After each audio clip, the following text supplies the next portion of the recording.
AI is not going to take your job, but someone using AI might. Let's talk about what that actually means. The fear is real. Headlines say AI will replace 40% of jobs. But here's what they leave out. Technology has always eliminated tasks, not entire jobs. When spreadsheets replaced manual bookkeeping, accountants didn't disappear.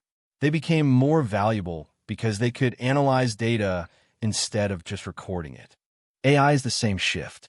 The boring parts of your job, those are getting automated. The parts that require judgment, relationships, creativity, those become your entire job. The people who thrive with AI do three things. First, they learn the tools. They spend 30 minutes a week just experimenting. Second, they focus on what AI can't do. Building relationships, making judgment calls, understanding context that AI misses.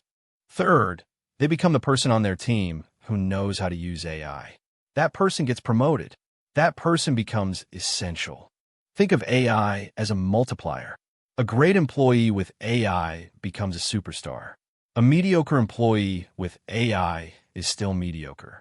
AI amplifies what you already bring to the table. The real risk isn't AI taking your job. It's you refusing to adapt while everyone around you does. Don't be the person who says, I don't need to learn this. Be the person who says, I learned it first. Here's your action item. This week, use AI for one task at work. Just one. Tell a colleague what you did. Start the conversation. AI doesn't replace you. It upgrades you. That's AI for your job. Subscribe. Next episode, we answer the big question.